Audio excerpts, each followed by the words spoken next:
Did you know that the very first episode of Protrusive podcast was about my experiences and Surinder's experiences when we were in Singapore? And that was kind of the reason why I started Protrusive Dental Podcast.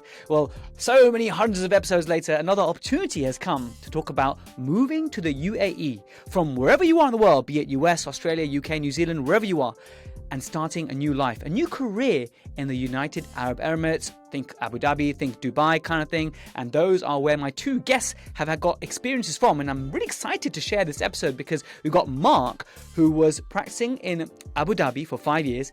And we've got Fraaz, who literally arrived in Dubai 2 days ago from the UK and is living the entire sort of initiation process right now. And he's hoping to get started working there next month in January. So there'll be a lot of takeaway points for anyone who's even thought about moving to the UAE. What does it take? Are there any exams? What's the income like? What's the tax situation like? All the things that you'd want to know before you move out to the UAE to practice dentistry.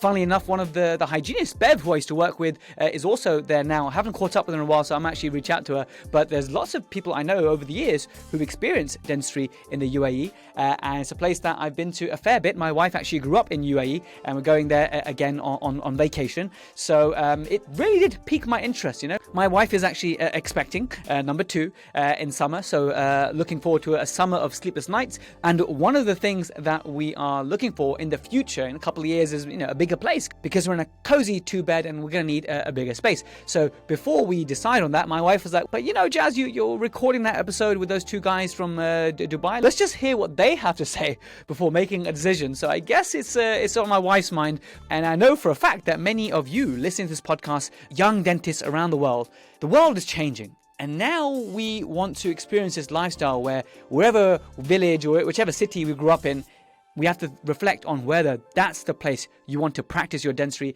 and that's the place where you want to raise your children, and that's the place that you want to retire. So the world is now your oyster, and you can call anywhere you like your home. So let's listen to what Mark and Fraaz have to say about moving to the UAE, and I'll catch you in the outro. Mark and Fraaz, welcome to this very special edition of Protrusive Dental Podcast. Great to have you. Mark, I've known you since Dawson Academy days. It's been many years since I first met you. Mark, just introduce yourself if you don't mind. Thanks, Jazz. It's great to be on. It's an honor. I'm a big fan, and since we met in Dawson all those years ago. Yeah, so I'm a dentist. I'm officially based in London. I'm a GDP. I've got a special interest in endo. And I went to uni in King's in London and graduated around 2009. And I've bounced around a little bit from working in Cornwall to London, then Abu Dhabi in the UAE for 5 years. And wait, what about New Zealand? You mentioned New Zealand in our prior chat as well. Did you I work there did, as well? yeah, I did. So how do you skip that one out? How do you miss that one? How do you forget? A little bit of a nomadic lifestyle. Yeah, so I did 6. It was more of a working holiday, so I don't count it as a proper base. But I did 6 months of kind of bouncing around New Zealand, working enough just to have some more beer money, you know, to keep going. But yeah, that was fun too. Amazing. And now obviously you're based in Switzerland. That's right. Yeah. So I'm winding down my sort of practicing time in London to focus on being here. My wife works for the UN, and so so we decided to make Geneva, Switzerland, our base. It's beautiful out here. So I had a camp in both foot in both camps for about 1.5 years, 2 years. And I was commuting between London and Geneva, which had its challenges, but now I've decided to really focus on being here. Amazing. And Mark, for those of you who don't know yet, Mark's the one who's behind this amazing ski trip in Morzine, the Dental CPD, Destination CPD is his website.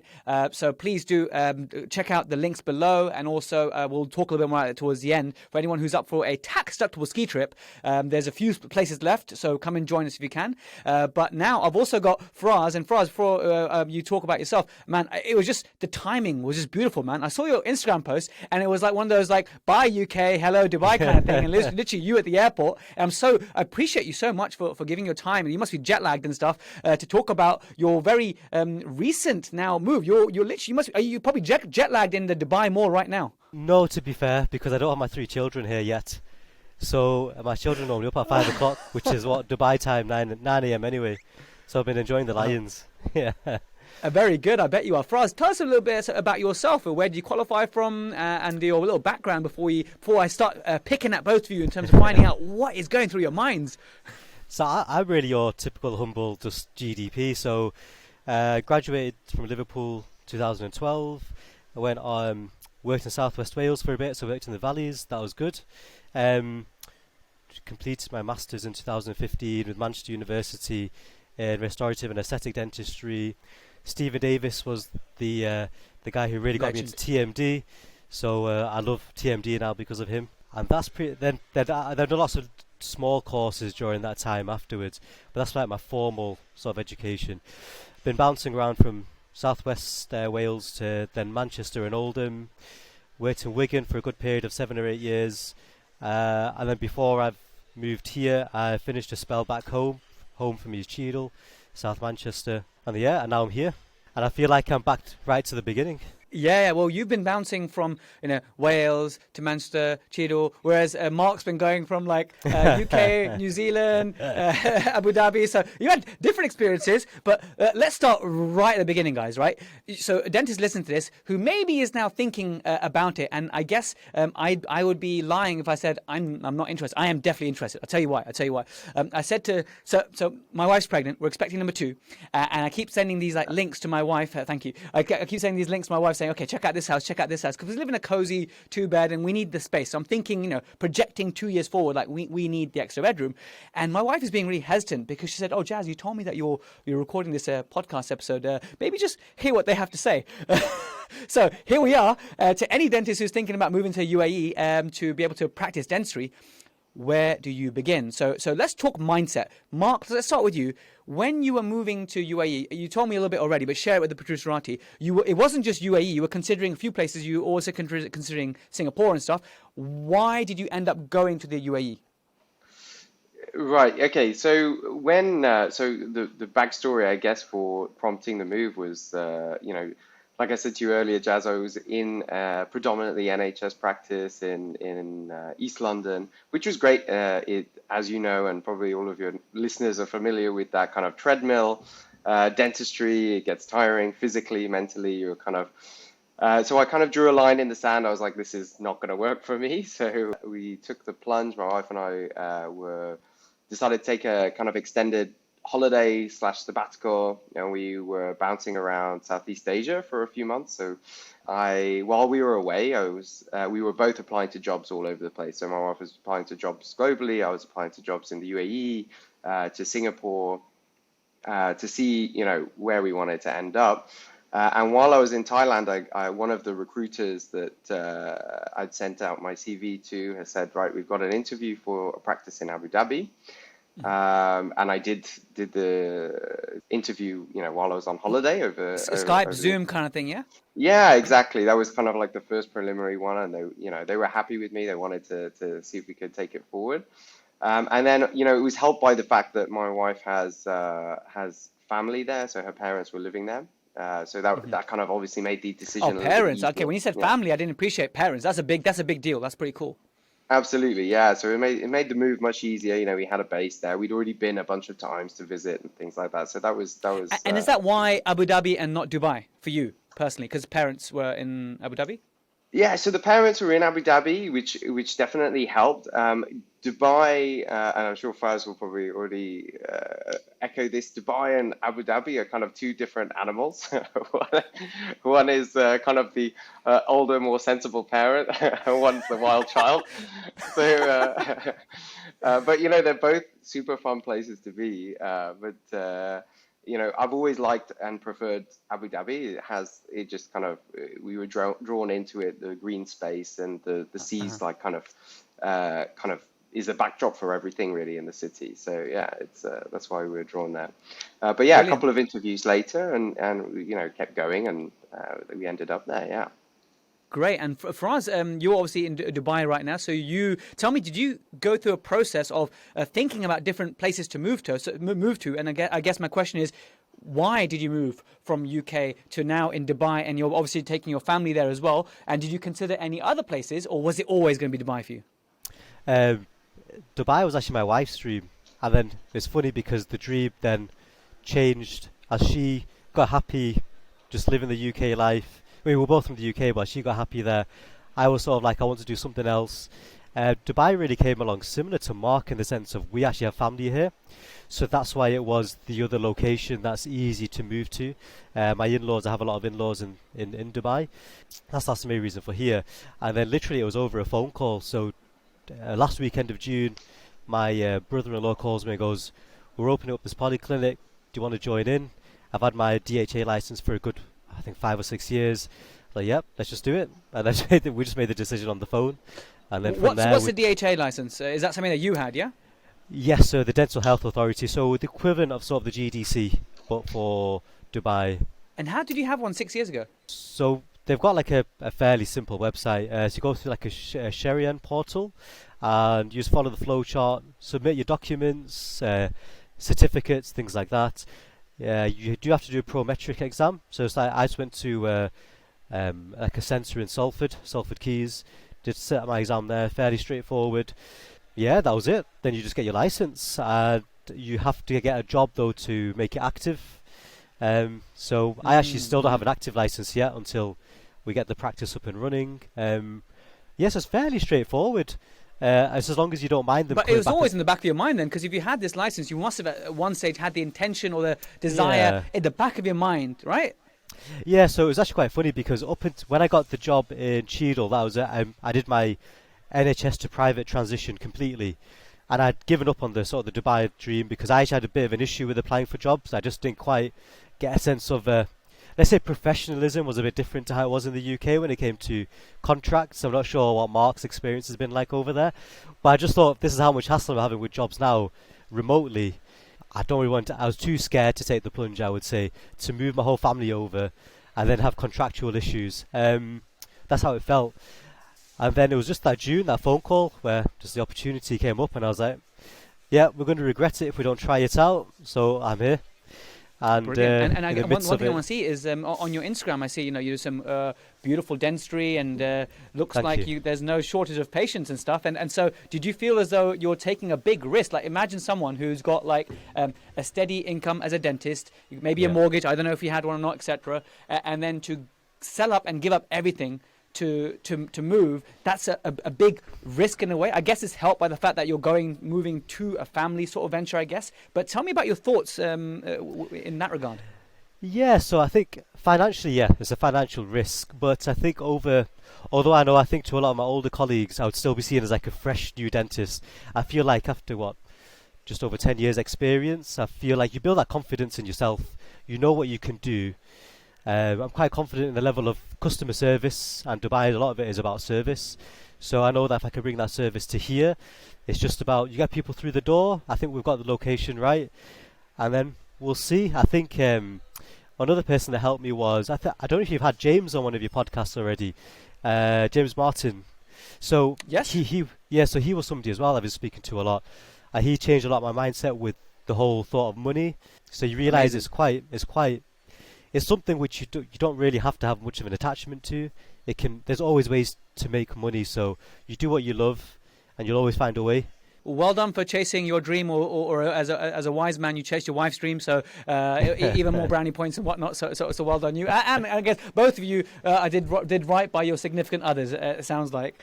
So before we come on to the spicy contractual things, which definitely piqued my interest, Mark. What are the requirements? Like, if dentists in the UK is thinking, okay, I want to go. Like, for example, when I had to go to Singapore, I had to agree to a position. I had to get some paperwork with the SDC, but there wasn't the exams to do. I guess Fraaz already touched on it, but do you want to just summarize in a paragraph? So, what are the requirements that you need to tick box as a UK and maybe international dentist to work in the UAE?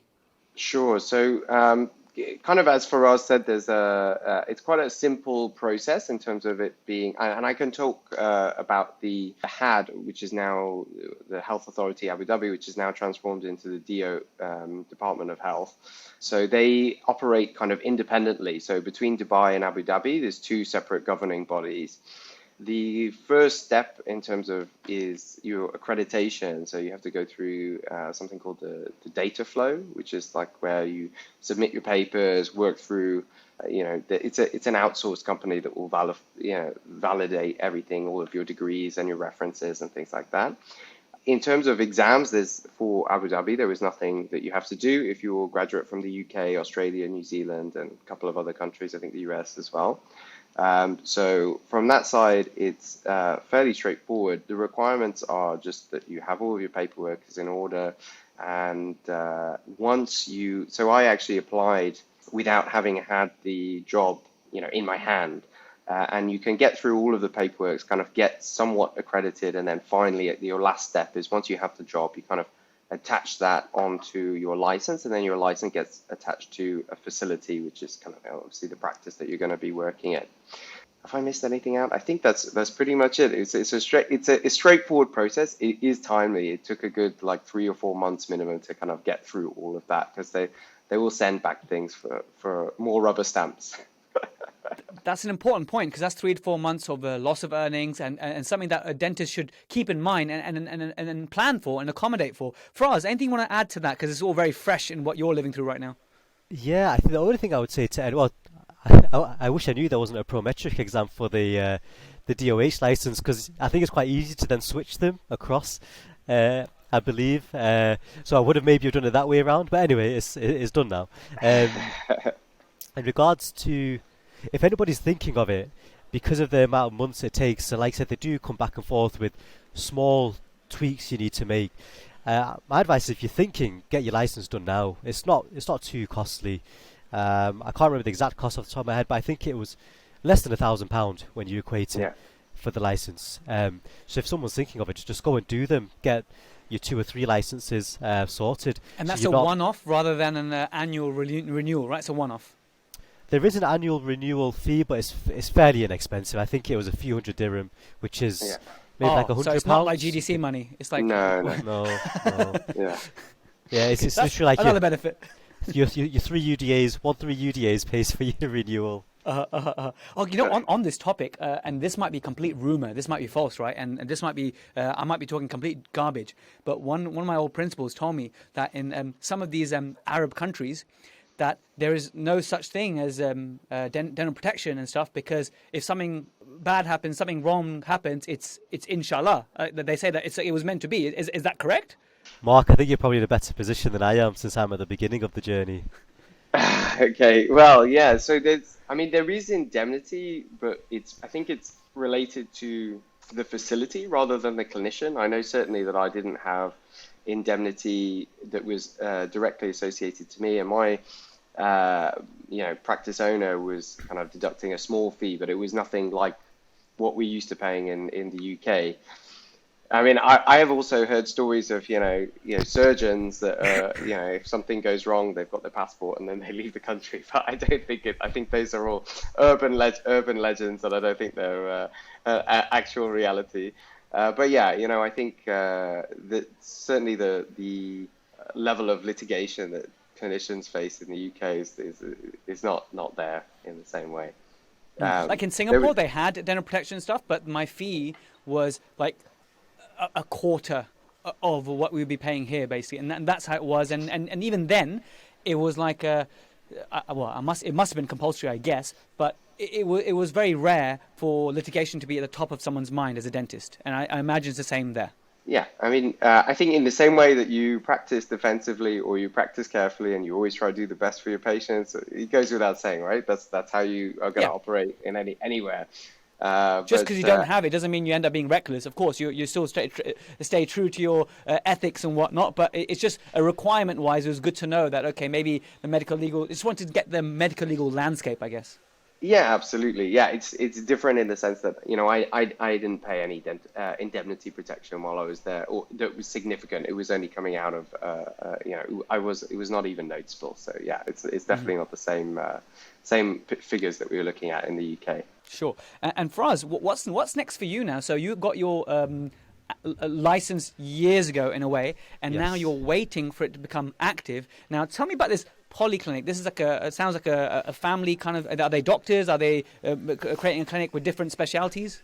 So my wife and her sister, well, 2 sisters, they're all chiropractors. So 2 of them, obviously my wife comes over, they will be having the chiropractic side in the polyclinic. This is where I think if if Stephen Davis just does listen to this, he might be cringing a bit because I incorporate them into my TMD TMD work. But I know that's a hot. You could do a podcast on that, I think. Chiropractors and TMD. So they're there. And let's make that happen for us. Yeah, we'll get your wife on. We'll have a chat again about that. You know, you definitely piqued my interest. We need to geek out on TMD stuff for sure. Right. But yes, carry on. No, that sounds brilliant. Then we've got like a medical GP. Obviously very different to the UK because it's all insurance based here, or just pay as you go. Then we've got some aesthetic side, so like laser hair removal, like the hydrofacial stuff. That side of everything I'm not really getting involved in. That's my sister-in-law's husband. So I just call him, he's just a very good businessman. So he's got a couple of yachts here and car hire, and this is his next venture.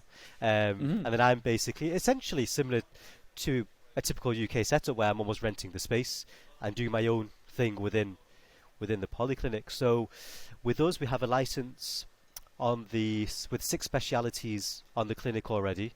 And we need to now get the radiology license, and then the dental license will be something we're doing afterwards. So we're doing that now. We're currently in the process of it.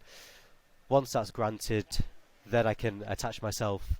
Well, I'm attached with the license on the practice, and then I can attach my personal license to be able to then work as the dentist inside the clinic. If that makes sense, as sort of like a flow diagram of how everything's attached. Sure. I mean, your situation is very unique. If you want to go down the more Mark way of applying to a cold practice, someone you don't know, yes, a principal who's looking kind of thing, essentially is they probably have to do a bit of paperwork, you have to do a bit of paperwork, and they sort of need to sync together to activate the license. Is that a good gross summary? Yeah, to my knowledge, yeah. So, for example, I got that far with a few job offers where we got to the contract stage, and that's where everything sort of fell through. However, it was just that they just need to activate my license attached to the clinic, as Mark pointed out before. Fine. Now, before I ask you about the contractual issues, I have a very good friend of mine who practices, I'm not going to say in which country, but a country we all know very well. And then he also considered going to Dubai. And now I'm thinking very carefully, should I continue or not? I'm going to continue. So he was Indian background, but he had the Queen's English. Okay? And so he felt really betrayed when he went to Dubai and having some interviews by principals and stuff, because this is what the principal said to him. He gave him a contract, which was he didn't give him a contract. He considered it, but he didn't, because this is what he said to our brown-skinned Indian dentist. He said to him, if I shut my eyes and I give you the contract, basically he's trying to come say that he can't decide where is he an Indian dentist or is he a British dentist, basically. So it's a bit of racism there, basically, in the sense that, well, either contract I give you, I'm either offending the Indian or I'm offending the Brit, because I can't believe that when I open my eyes, you're a brown guy, but you speak such good English. That's kind of direction it was going in. I'm not saying that all principals like this, but that the one N=1 experience that I heard of him, and then you end up going to that different country and he's thriving there, he's doing very well. So that's one thing that I had heard. Obviously, it might be very different to the kind of contractual issues that you'd come across, and the professionalism. You mentioned that word professionalism was a bit different, and that's, funny enough, the experience that I had heard. So tell me, Fraaz and Mark, any stories that you have, anything like be careful with this, or any lessons? Fraaz, I'll let you take this one first. So my experience is fairly limited, of course. I had no racial issues, so I understand where you're coming from, but there's no issues of prejudice from that.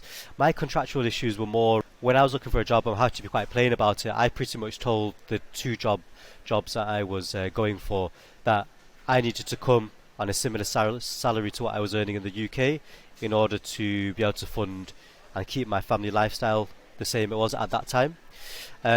So we were trying to figure a way where we could almost say if I didn't actually earn that amount in the year. A retainer, so that minimum amount in your first few months. So we had that in Singapore. We had 6 months retainer. That if you grossed above it, you get more. But as a minimum, just to help you settle in, you have that. So it's a good thing to have, I think, when you're moving abroad. And I think it's very fair that you ask for that.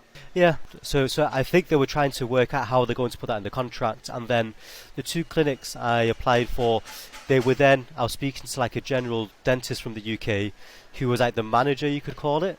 And they were owned by, say, another businessman. That one was, they're from different countries. We'll try and keep it as anonymous as possible. And I think it was a communication between their that they had issues. So it just came to it where there was just delays and delays. I think, so do you have a contract? Do you not have a contract? And then it was just mutually, we're like, this is just not going to work out. So let's just leave it. So that was with those two jobs. In terms of the racial prejudice, though, I've not felt it personally. Obviously, this is my own clinic, so I mean, from my social media marketing and so on, I've not had a feeling of that either. So for me personally, no, I don't have any stories, but I feel like, especially where Dubai is now, is even different to when I used to visit 10 years ago. But this is where I think Mark can probably give a lot more insight and knowledge onto things. Yeah, Mark, tell us about actually being, not only any contractual issues, but then actually being a wet finger dentist in the UAE, in Abu Dhabi.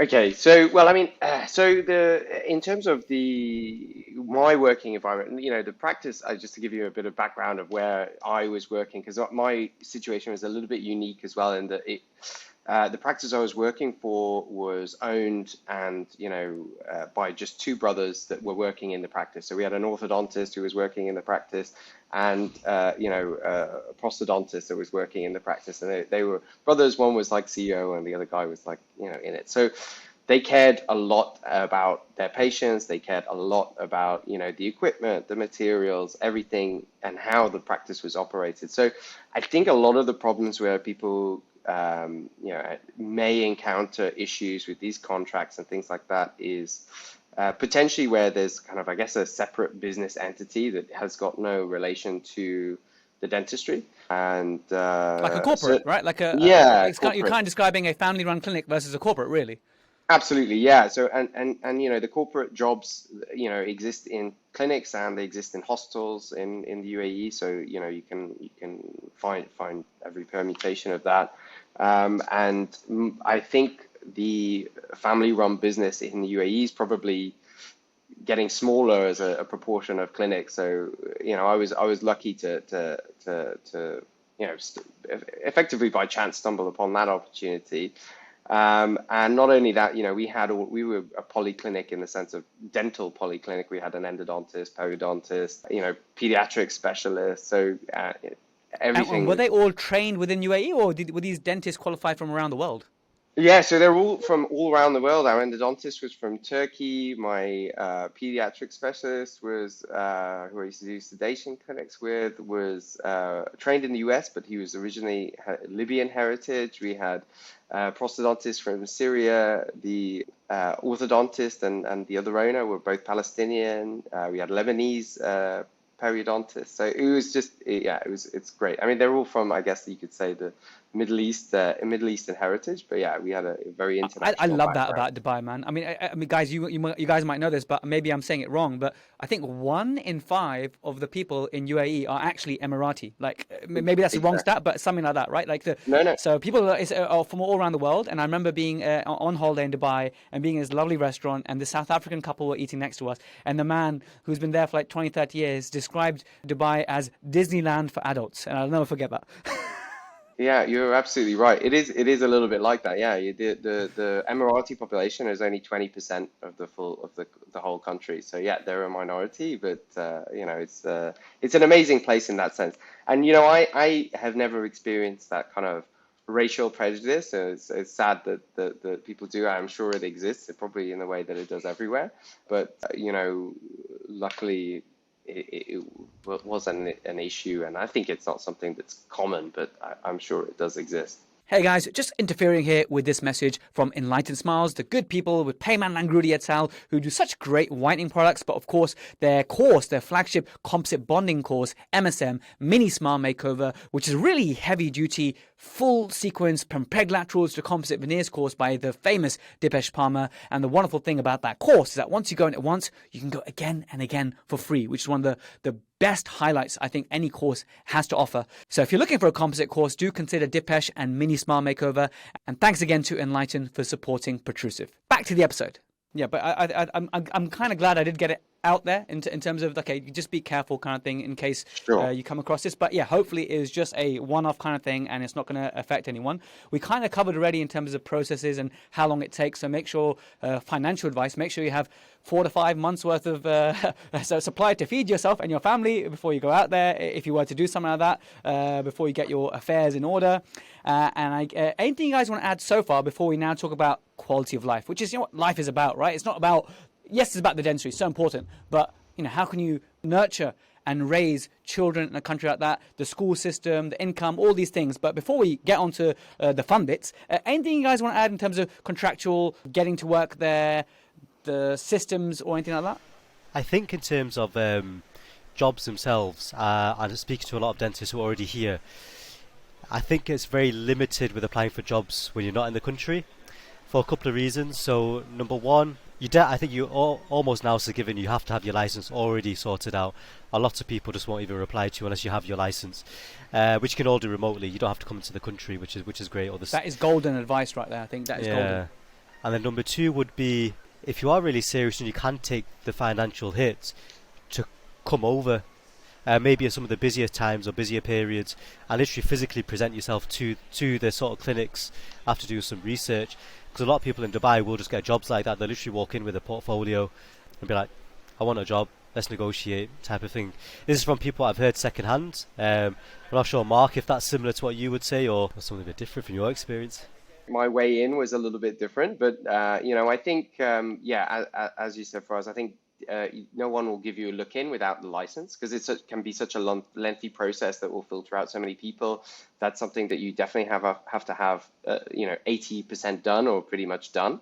And then I think it's in the same way that you select any job. I think a little bit of reflection and time taken to choose a good fit is important, especially important when you're moving abroad, as it is in the UK. I mean, guys, episode 1 of the podcast is all about my experiences moving to Singapore and coming back. And at the time, I talk about the Singapore Dental Classified. So on the SEC website, there was like this monthly PDF that would come out with all the sort of different vacancies. Where do you begin to look for a job in the UAE as a dentist? Is there a community forum? Is there something that's like the BDA equivalent, like a website? Is it Indeed? Or I don't know, you tell me. So I used Indeed and just Google Jobs were the main two, and then through some of the dentists in Dubai, they've got like a British dental WhatsApp group, which I still need to get myself into. Then people just post on there. People just post on the WhatsApp group like, I'm looking for a dentist. Does anybody know anyone? There's not so much of how in the UK we've got like Facebook groups and like 10 different Facebook groups among dentists. So if you have an argument with one dentist, you can join another one. You don't really have that over here as such. There isn't like a UK or British dental group on Facebook, to my knowledge, that everyone sort of uses. I don't know, Mark, what else you used? I mean, the only other one that I can think of, I think there's a golf-based site called bait.com, which I think they post jobs on. But and then actually, I sent my CV out to recruiters, so the recruiters had actually called me when the opportunities came up, and that was how I got in. I think just to be careful of, just last thing to add is there are quite a few scams that go around as well, and some of them can be quite realistic because there's just, as you mentioned, rubber stamps before. I think they love rubber stamps over in Dubai. So they'll send you lots of official looking things, so you have to be careful. And some of them can be quite tricky scams. Yeah. That is really invaluable, man. That is good to hear. Well, it's sad to hear, but it's good to have our wits about us and our antennas. I can see that Mark, I think, enjoys the rubber stamping. I think he knows what I mean by the rubber stamps. I think you both have been through enough rubber stamping. Right, let's talk about quality of life. You both got 3 children, right? So I know, Mark, your youngest is 2. Faraz, how old's your youngest and your eldest? So 5, 3, and 1. Wow! So oh my goodness, both of you got such young families. That's amazing. So I mean, Mark, you've already experienced the schooling system there to some degree. Faraz, you're obviously at the very front of your mind. You're thinking about where are my kids going to school and stuff. So a lot of dentists, when they're moving, a lot of people in general in any career, when they're moving, they're either at the very beginning of their career or maybe towards the end of the career. So children come into the factor to those young dentists, maybe starting a family and stuff. So how does it work? Schooling, I've heard conflicting things. I've said schools can be very expensive, but at the same time, I was saying to Mark, to get domestic helpers is like amazing, like get nannies and stuff, very accessible. So Mark, let's go with you. what advice do you have to a dentist who's thinking about taking their family, like you guys did, to UAE? Sure. So we had actually had both of our two first kids while we were living in Abu Dhabi. My eldest, Jonah, started school there. So we had him in the lycée in Abu Dhabi, which is the French schooling system. And you know, the quality of the schools is amazing. The teachers in our school certainly were all civil servants from France that were there working there. So you had, and it's the same for the British schools. So they're all privately funded schools. So you have an American academy. You'll have BSAC, which is the British schooling system. So wherever you're coming from, you can actually almost transplant your kids, and they can have the same sort of educational continuity that you had that they were having while they were back home. The schooling is good. It's expensive, and there is competition. I think the competition is even tighter in Dubai to get places. So you need to apply early to get spots, but you know, your kids can get in everywhere. In terms of fees, yeah, the fees are not cheap, but they're, you know, equivalent to, let's say, private schooling in the UK. I think. Okay, so they are similar. They're not like astronomical, out of reach kind of thing. Like if someone's already paying for private school in the UK, they could probably then also transfer that to dirhams and afford a school in the UAE. Is that fair to say? Absolutely. I mean, I can give you as a rough ballpark. I think we were paying about 30,000 dirhams for our son's school. So, and that was like for the French system. So I don't know what the other schools in Dubai are like. Probably the range is big, and I'm sure you know you can pay up to 100 per year if you want to. Yeah, so, of course. Yeah. So for us, what are you thinking for your children? Have you found a school already for your eldest? Yeah. So the eldest two will, because in January they'll be 6 and 4, so they're going into the January. We found a school for them. Echo what Mark said about the competitiveness.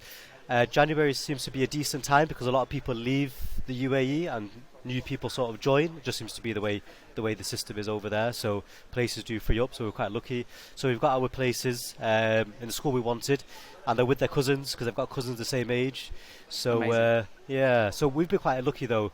When I said about family help, my sister-in-law did all of that. All I did was, have you found the school? What's good? My wife and sister-in-law communicated.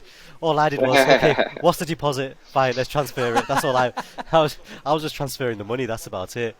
I think in terms of cost, I think maybe a little bit higher than the average of the UK, but not much more because my eldest two are already in private schools at the moment. And it's maybe in Great British pounds, maybe £2,000 or £3,000 difference over the year per person. So I suppose it's not a crazy jump or a crazy little bit dearer, but I guess the elephant in the room is there's no income tax. Let's just get that out now. There's no income tax now. Have I got that wrong or have I got it right? There's no income tax in UAE, right? No, there will be a 9% corporation tax on businesses come June next year. That's coming into effect. But I suppose like the UK, you just find a good accountant, knows a way in the system.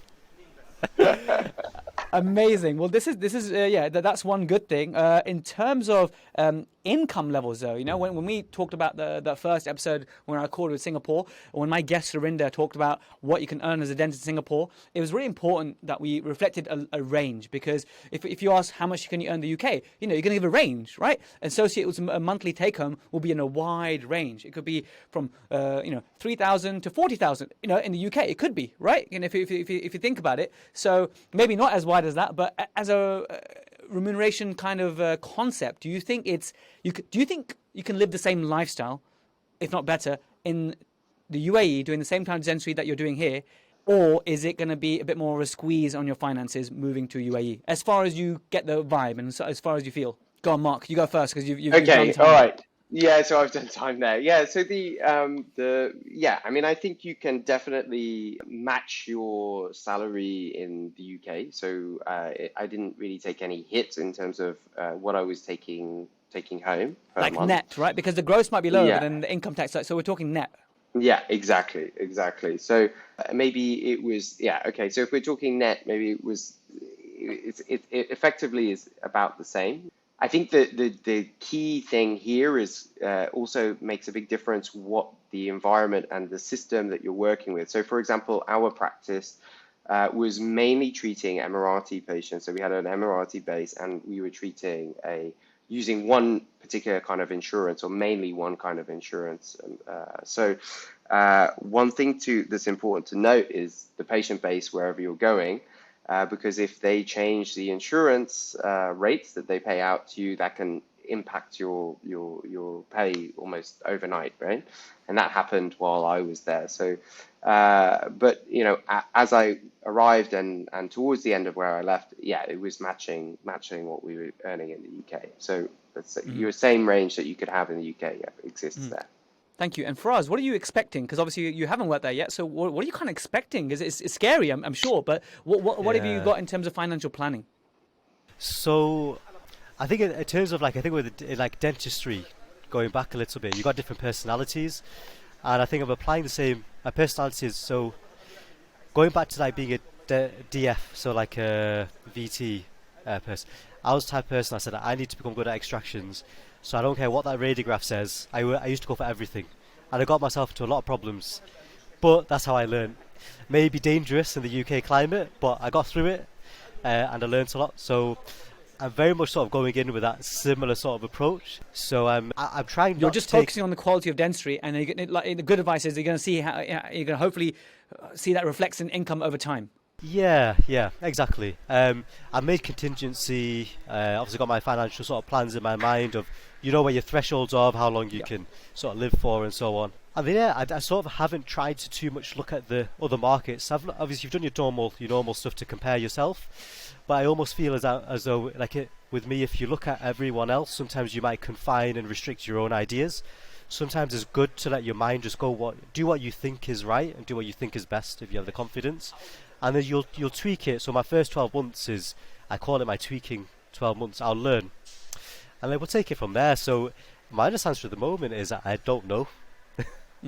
I don't know. That's totally fair. I mean, I wouldn't expect you to know all the answers, but it's good inspiration for someone who might be thinking of moving there in terms of, okay, what to keep in their mind. So I guess a summary of that is, you can earn, the earning potential is there. Would you say, and here's an interesting one, just based on Faraz, your perception, and Mark, your experience, in terms of the ceiling in UAE, do you think it's higher for income in terms of, if you look at the averages in the UK from your colleagues and stuff and what you feel, and then perhaps the ceiling in UAE, do you feel as though the ceiling might be higher because of this whole, you see on Netflix Dubai bling and stuff, and it's a very affluent place, and maybe the type of dentistry you're doing, is that a fair perception? Interesting, Mark. Before you answer that, if I give you my perception, and we'll see how that lands with your experience. Sure. Because that might be different to what. So, because in my mind, generally what I've learned is, end of the day, even in the UK, you're going to hit the ceiling. Say it's hard to put a figure on it until you make it into a business, which is then you're almost no longer a dentist. You become a businessman, and your dentistry is a secondary. You either open a practice or whatever type of business you go into, or you hire associates, things like that. And I feel the exact same thing with Dubai. Just that Dubai is a place where Dubai is about business, and when you made it, you moved to Abu Dhabi. That's how I understand it. Mark, what do you think about that? Yeah, I mean, I think you Faz has kind of knocked it right on the head. There is probably a ceiling that you're going to achieve with being an associate, in the same way that you probably will in the UK, and that ceiling can be super high for some people that are putting in implants, 8 hours a day, versus someone that's doing our simple class 2s, but or not so simple class 2s, but that's in the nature of it. But yeah, I think the word of caution I would say is that it's, people have this perception, and it's probably a well-crafted perception of the UAE and Dubai, that they sell an image of the streets being paved with gold, and as soon as you come here, it starts spouting out of your pockets, and you start going to the vending machines to buy gold bars, and you have a cheetah in your car. While some of those images do exist, and that's there, it's not something that there is a real Dubai and a real life, and there's people that are kind of living a normal life, and that's kind of the reality of moving anywhere, right? And Dubai's Dubai or Abu Dhabi is no exception. There's normal life that's going on, and I think by moving there, you're not suddenly going to be erupting in cash. Yeah, and then I remember when I moved to Singapore for work, and I had a great time there. But then I had to keep telling myself that whilst I'm here in Singapore on holiday, I need to appreciate that holiday is not real life. and that your real life experiences are going to be completely different to what you experience on holiday. You won't be eating out lavish every single day. You got to think about and visualize what daily life might be like. And I suppose that's important to keep in mind when you go to visit a place. I'm sure you guys would agree. The other thing I want to then cover is final bits is like daily life in the UAE. Like the heat in the summer is unbearable, they say. And also in terms of the timings, is it right that a clinic would open maybe in the morning and then take like a 4 or 5 hour siesta kind of thing and then open in the evenings? Mark, what was your hours like? So our hours were not like that. Actually, we worked. So when I first arrived to Abu Dhabi, we were working a 6-day week, which was back then very normal. So we were working, and we only had Friday off. I was the one that convinced my boss that we have to close an extra day so we can have a 2-day weekend. And now I think officially, actually, so where it was a Friday, Saturday weekend, I think it's shifted now in the UAE. So you've got a Friday, Saturday, Sunday weekend. So that makes things a little bit easier. The work hours are long, but no, we didn't have, the siesta time in the middle of the day. And it was a normal I think we started at 10 and finished at 6 or 7, something like that. So that's kind of how our clinic was run. Fraaz, what about you in terms of the jobs you applied for and also the polyclinic in the future? Have you decided on timings? I'm actually still in the process of deciding. I have come to understand that if you don't open on certain hours, which can be quite early morning and late afternoon, early evening, then you are really going to miss out on sort of clientele. So I'm still deciding at the moment. Like I said, we might take on an associate and so on. So I'm not too set, but I think we will be doing a similar pattern to what you said. Maybe not 4 or 5 hours, but a couple of hours close in the middle of the day. Let everyone do the school runs and so on, because Dubai is a bit earlier than it's more like the American timing.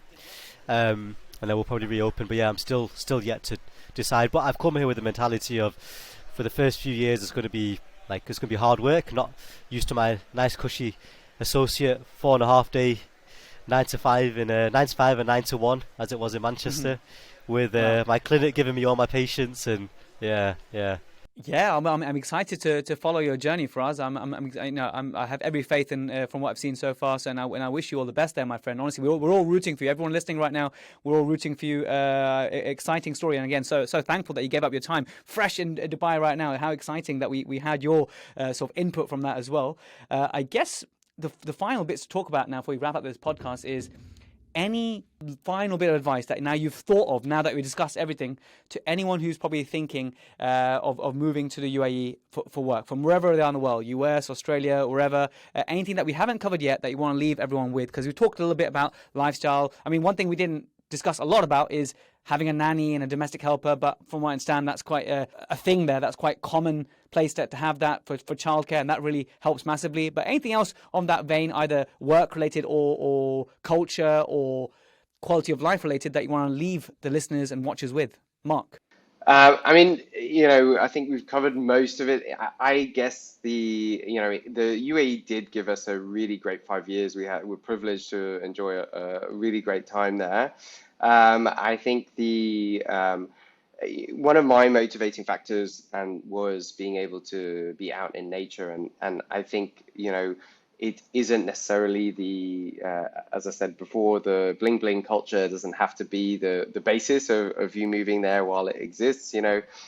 We did a lot of camping trips in Oman and diving trips in Oman and things in the beach and hiking mountains and things like that. So we had great communities in the gym and things like that. So there are still cheap eats and stuff. So there is every kind of lifestyle that you want to pursue there, you can find. And Mark, did you at any point have any language barriers or anything, issues like that? I think it's worth just checking on. After 5 years, did you find the fact that, I don't know if you do know Arabic or not, but any issues like that? Well, so yeah, so I'm Egyptian by heritage, so I speak Arabic. My Arabic was not great when I arrived, but it certainly got a lot better because, as I said, a lot of my patients were Emirati, and it's the Scottish of Arabic, really. So sometimes it was a challenge to understand, but they're all really great. The patients are really nice and patient, and the official work language is English, right? So you don't need to speak Arabic to move there. So yeah, that was a saying in Singapore. You didn't need to know Chinese or Malay or anything like that, and it was workable in English. So it's good to just know that's the case. Faraz, you speak Arabic, or any of your colleagues who are there already have any language issues? No, but I'm the only one, unfortunately, in my family that's not like bilingual. So my wife speaks Fusha Arabic, which is more the classical Arabic. My kids, we're trying to get them into that, so Dubai hopefully will help. And then same with my in-laws. So I'm like the odd one out in that respect. We'll have to follow up and make sure you're doing okay. And Faraz, anything that we haven't covered yet that you want to leave as a final thought of this podcast? Yeah, I think my similar intentions of living here are quite similar to Mark's, where I'm not trying to chase the Ferrari or the Rolls Royce or the villa. That'll all be nice if it comes, but that's not the intention. The intention is to enjoy life for what it is over here.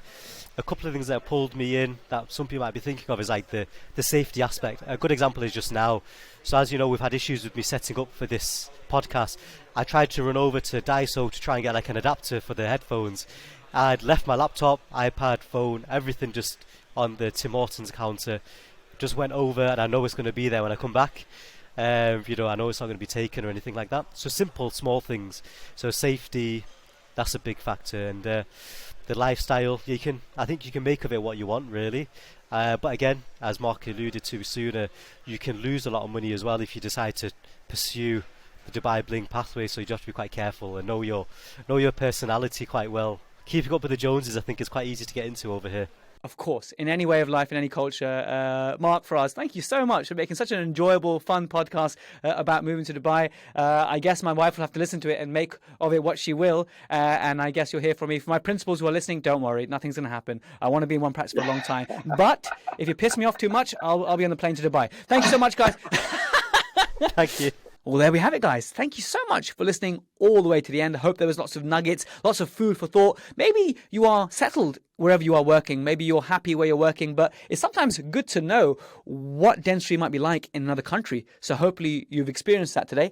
And if you're someone who's actually actively looking for a big shift, and maybe you've been thinking about UAE, I'm sure there was lots of nuggets in there for you as well. This episode is not suitable for CPD. There wasn't enough meat in terms of CPD, but most episodes are suitable for CE and CPD certificates. And obviously that's all on the app, on Google and on Apple and even the web. So you can go protrusive.app as a website or download it on the Apple Store, the Google Store. And I'm constantly adding exclusive content. Some of the new content I'm working on now is a full clinical video of me prepping and bonding 4 units of ceramic under rubber dam. This is a case where also I had an interesting black triangle when I was trying in the ceramics, and how I managed that by sending it back to the lab, and how my technician was expertly able to fill in the black triangle and how good it looks now. So lots of learning points in there, and that's all in the Protrusive premium section of the app. And you can also, of course, interact in the community section and be able to download the videos for offline listening. So in case you ever have choppy connection, you can just have it downloaded to your device. So that's all in the Protrusive app. And thank you so much once again. I'll catch you same time, same place next week.